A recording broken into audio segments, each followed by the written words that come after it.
guys, welcome to Stretch the Sketch, my stop with all the amazing people that are playing along. I'm going to work in my Heidi Swap Storyline Chapters book that I'm doing for the Adventures on the Angry Chicken, which was our boat that we bought this year. I did this for...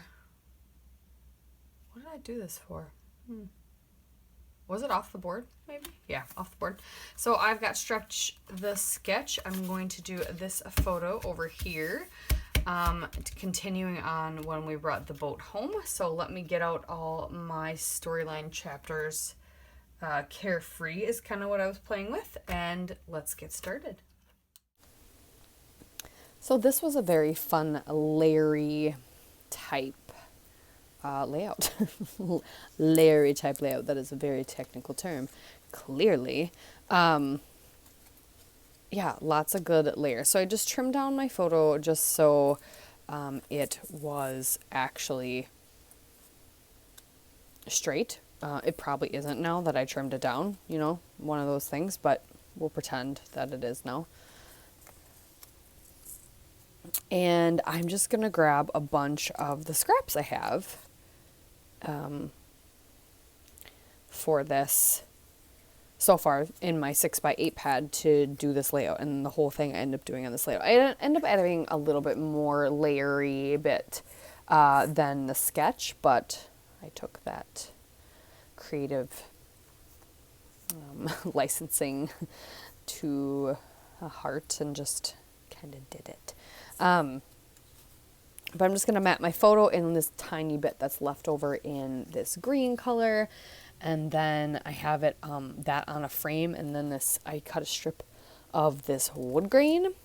And then I'm going to trim down that wood grain. And I trimmed it down a little too much. And I think I made it a little too fat. So it didn't really work with the sketch as well as I thought it would.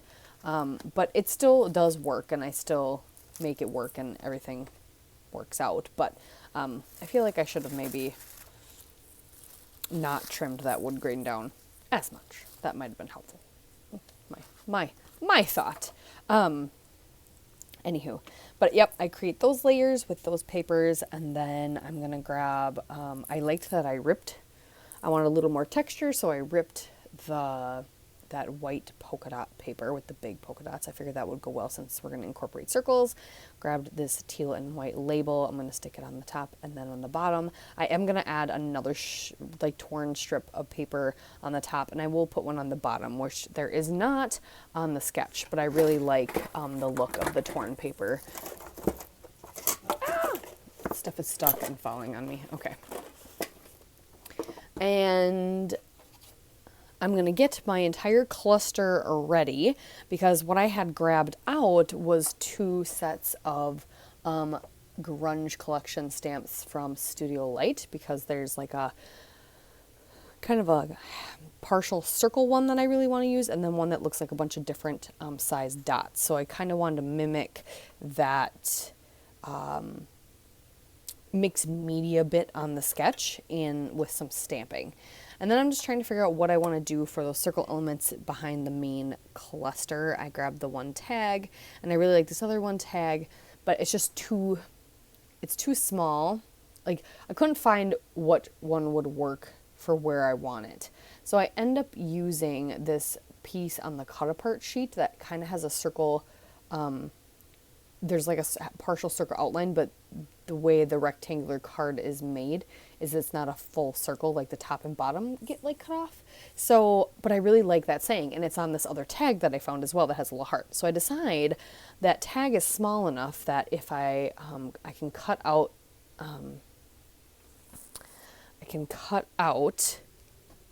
in that same size by using the actual tag as a kind of template. You're one of a kind on that cut apart piece, and then tuck the tag up there, and then I've got the type of circle or the size of circles I want, and still the saying I want, because you're one of a kind is on that tag. I really like that there was a heart, and so I wanted to tuck that up on the top and make sure that tag or that heart was showing. And then I'm going to put some of the twine or the string that came with the tags from this storyline collection, or storyline chapters, Carefree, like in the tag set. And it kind of just, then it's like win-win. I'm getting all the things I want. I want that circle up there, and I wanted the saying, but I wanted that one up. Yeah, it worked. It worked out.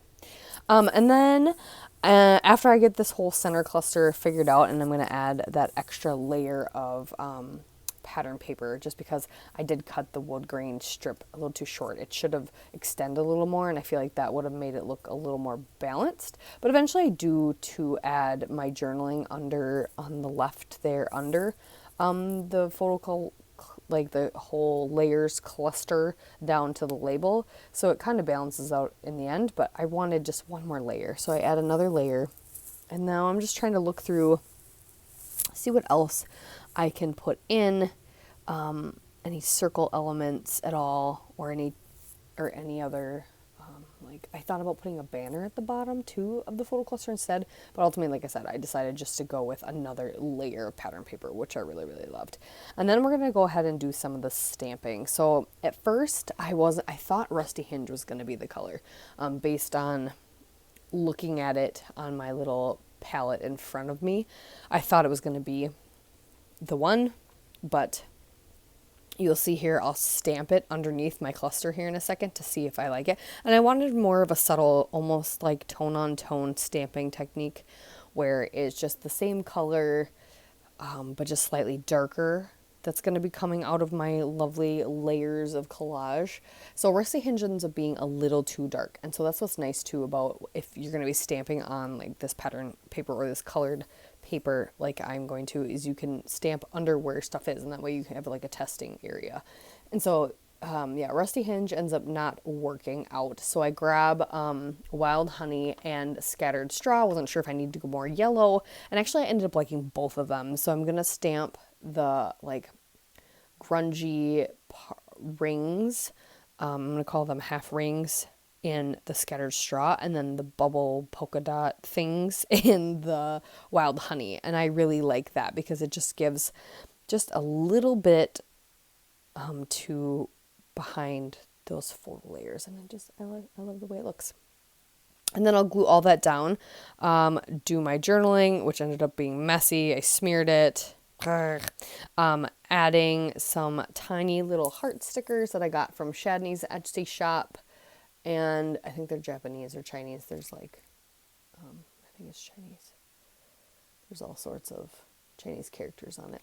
And yeah, and then adding my journaling, and that is it. Oh, and I distressed that circle that says you're one of a kind because I did not cut it very good. It was not a nice, cool cut, nice, like smooth cut. So what do? You distress it, and then it works out. And then it kind of goes with some of the tearing that I have on the top and the bottom and the middle. But yeah, there you go. Thank you guys so much for watching. Make sure you check out everybody else who is stretching the sketch, either 2-page. There's always some people who do a magnificent 2-page stretches, or shrinking. And we will see you next time. Thanks again, you guys, for watching. Bye.